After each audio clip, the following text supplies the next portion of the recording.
Good afternoon. Thank you all for being here.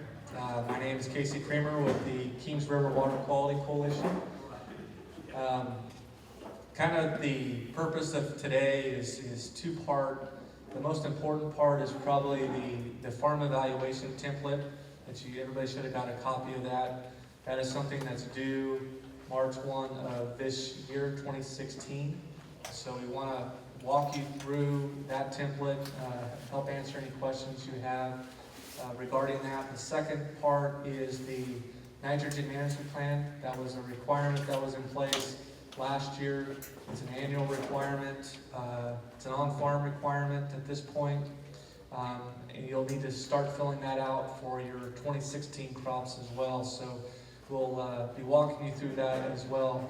But before we get into those two templates and helping you fill those things out, I want to take some time to give you some general updates on the program, who we are, what we do, what we don't do, those type of things, and some of the issues that we're working on your behalf. And so I'll go through kind of the program overview. I'll stop, ask if you have any questions on general things that we're doing.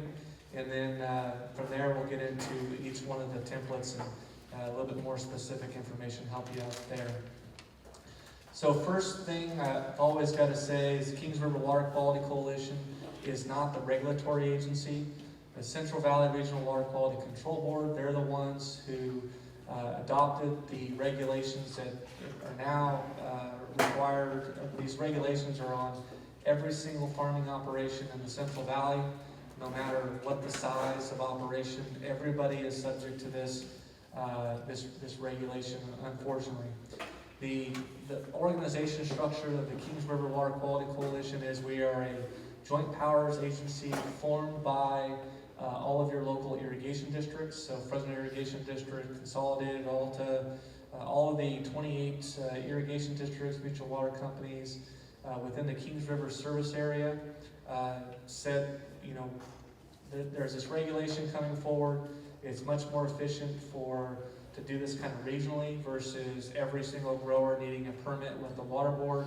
So they wanted you to have a coalition option. So we are your voice, your entity to help comply with this regulation as cost effectively as you possibly can.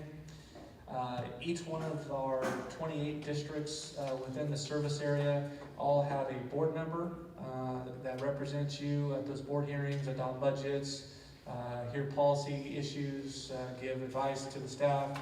So your member districts are very involved with the coalition and how we're formed and how we're run and operated. So if there's ever any questions that you're not getting satisfactory answers from the coalition or the staff, you can always contact your representative up to your irrigation districts, and they can help push things along as well. Within our service area, the Kings River Water Quality Coalition area, there's about 850,000 irrigated acres that we touch. And of that, there's about 5,000 individual growers that are members of ours. So again, we are the membership organization to give you a coalition option for compliance, so you don't have to work directly with the Central Valley Regional Water Quality Control Board. How we got here, this has been ongoing for the last probably 13 years, and I'm going to sum it up on basically one slide. The State Water Resources Control Board, they have the authority and mandate to regulate potential discharges to waters of the state. Waters of the state is broadly defined as any water within the state of California is basically a water of the state. So they've always had this ability to regulate dischargers. They've been regulating municipalities, bigger food processing operations, dairies for a long time. Back in 2002, the legislature removed an agricultural exemption. So previously, before 2002, the water board didn't have to worry about farming operations, but now with the removal of the exemption, they are required to regulate farming operations as well, just like they do all of their other discharge groups. They started off with a surface water program back in between 2003 and 2005. They adopted that. You were only subject to the regulation at that point if you had surface water leaving your property going to a drain or some other surface water body. There was about half of the acres within our area were subject to that regulation at that point, and the other half of you were not subject. So about half of you have been kind of doing something like this, part of the coalition for 10 years now, and for the other half, this is all brand new to you. The big change that happened starting in 2012, forced by lawsuits to the water board, was they needed to get a long-term program in. They could no longer not worry about groundwater discharges. They had to include that in their program. And so they started the long-term irrigated lands program. The first regulation was adopted in 2012 north of us, north of the San Joaquin River, the East San Joaquin River area. And since then, every single coalition area within the Central Valley now has these regulations. And so discharges to groundwater. The Regional Water Quality Control Board and the State Water Resources Control Board have determined that if you irrigate, that you are a potential discharger to groundwater. A lot of the focus is on nitrates right now because of a lot of the disadvantaged community situations on the east side of the valley. But this regulation does not just deal with nitrates, it also deals with salt.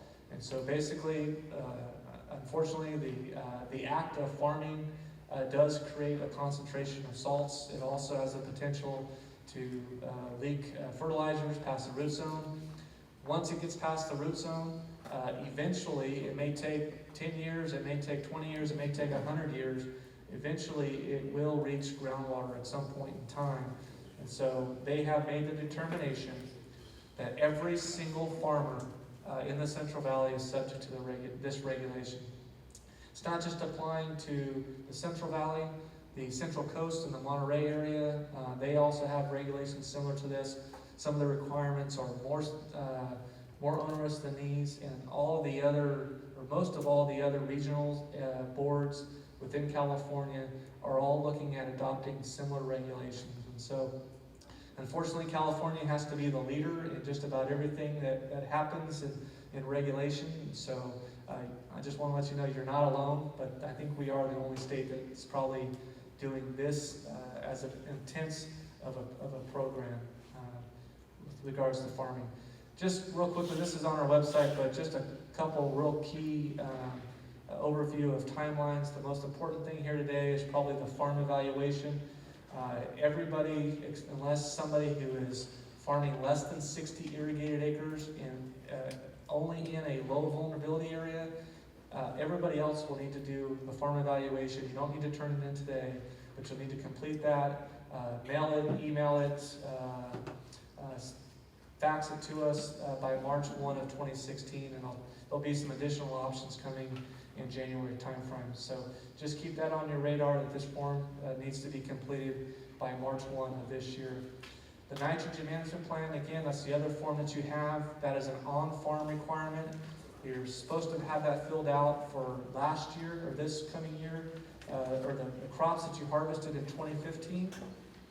You'll need to keep that on farm for 15, but you'll also need to do another one for 2016 as well. And then the summer report, information from that nitrogen management plan, there'll be a few items from that will need to be reported, but that won't be for our area until March 1 of 2017. So we've got a longer time frame for turning in that report. And then finally, there's a sediment erosion control plan requirement. That does not affect very many of our operators in our region, but that is something when that plan is approved finally, we will notify you specifically if you have a parcel that's within that requirement. Going back to the farm evaluation, towards the December timeframe, we will remail you each a copy of the farm evaluation with the specific how to turn it in, what are the requirements again. We'll also have an online option for you to fill that out as well. We're starting these workshops now to get you familiar with the upcoming requirements, and we're jumping around to a bunch of different areas within this region so we can touch hopefully every single one of our 5,000 members. So specifically on the nitrogen management plan, last year was kind of don't tell the regulators this, but it's kind of a trial run, get you familiar with the plan. This year it gets a little bit more serious. The plan also has to be certified, and so that's a new requirement this year, and we'll talk about, well, those options are basically, you have to get a nitrogen management plan specialist to certify the plan component of it, and the most common person that can certify those plans is a certified crop advisor. So if you work with somebody who's a certified crop advisor, know somebody, if you don't, contact your fertilizer supply company or somebody who can help you certify those plans if you want to go that route. The other option that's going to be most prevalent is a self-certified option. That's where you, the grower, could attend. It's about a half-day class. You take a test and you would get a certification. That would allow you for a certain amount of time period to certify your own nitrogen management plan, so you don't need to hire someone to do that for you. I don't know which, depends on your farming operation, which avenue is better for you. The part on the self-certified, there are some trainings happening right now that growers can attend to get that certification.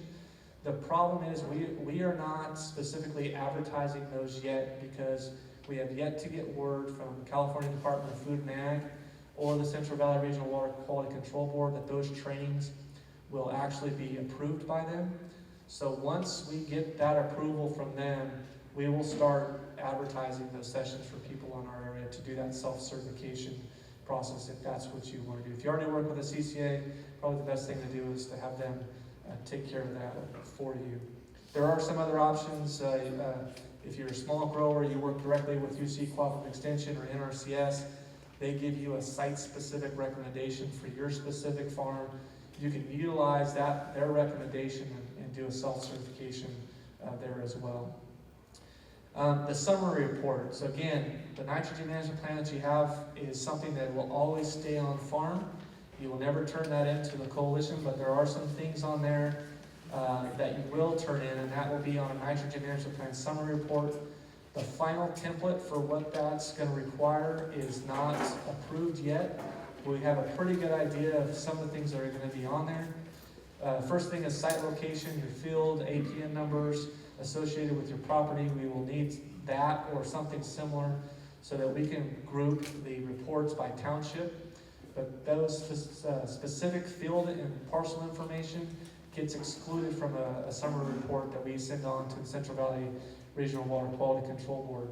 The other thing that'll be on there is the crop, acres, and production units. So if you're harvesting cotton, it might be 500-pound bales.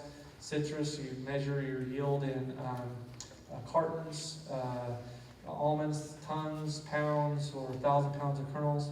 So your production unit. And then total nitrogen applied, that's something that is also, I can pretty much guarantee you, that will be on the summary report. So how much commercial fertilizer or compost or manure you've applied directly to your fields, that will be something that per acre will be reported, and then it'll be summarized by us by township. Won't be directly affiliated with your specific operation. The last thing I think is going to be on the form is something very new. There was 2 expert panels that were formed. They both said basically have applied divided by how much nitrogen was removed from the field would be a reporting metric. Removal information, how much comes off of the plant, is very scientifically uncertain at this point. We're recommending an applied over yield ratio. It's basically what's your ending fertilizer rate, how much fertilizer did you end up applying per unit of production and yield. We feel that that's the best option for growers because it keeps your yield information, specific yield information, out of the hands of the regulatory agencies.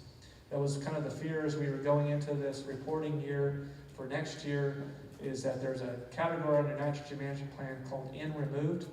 The dairies have that requirement. They have to measure how much nitrogen, take samples. We wanted to avoid this program being like the dairy program. And so basically, if you're not sampling everything that comes off of your field, the only other way to do that is through a book value. And so if you plug in yield, you can get an estimate of how much was removed from your field as regards to nitrogen. Well, if we're reporting nitrogen removed, then basically somebody who knows the book values would know your individual yields. And so it's very important that we try to protect your information for the success of this program.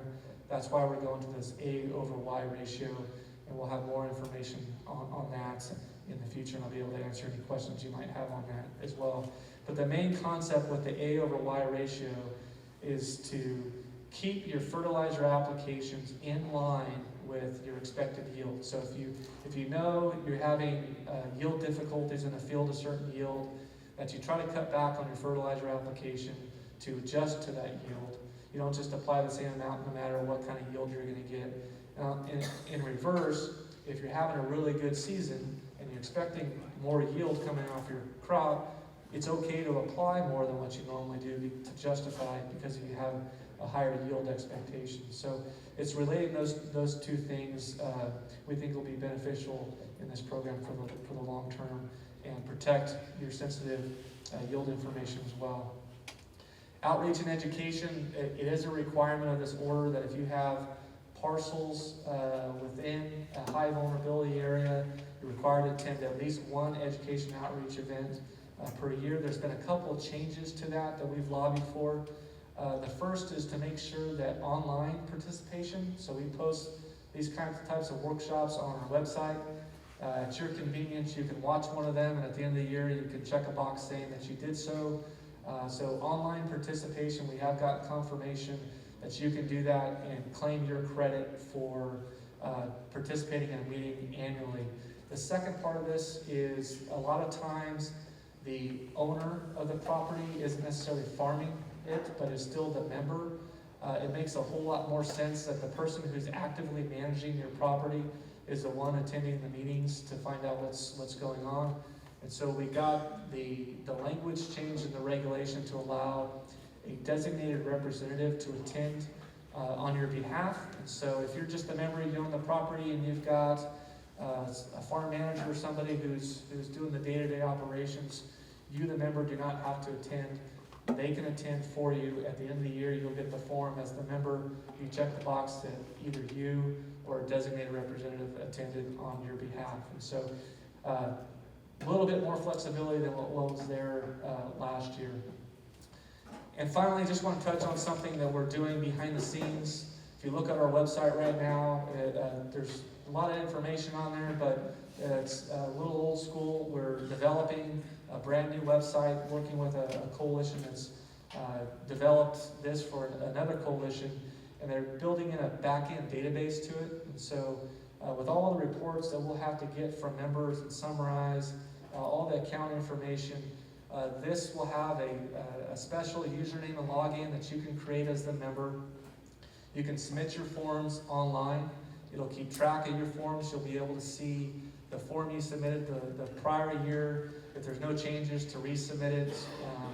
Do everything electronically if you want to do it that way. It just saves it, makes it simpler for you, because this will be an annual requirement for years to come. And so I just want to encourage you, about the January timeframe, we'll have this website and backend database up and running. We'll send you some further instructions. If it's not something you want to deal with, if you've got somebody in your operation that you can task with going the online route, it really will save you hassle in the future if you can get familiar with that. So just want to put that plug in there for something that is upcoming. And again, this farm evaluation form, there is already a template online that'll be part of this backend database. You'll be able to log in, complete your farm evaluation digitally, hit submit, print a copy for your records, and it'll be done that way in a simple manner. So with that, I'm going to pause, and if I didn't answer a burning question that you had coming here to this meeting, or I brought something up that you want more explanation on, I'd be glad to take any questions you have at this time.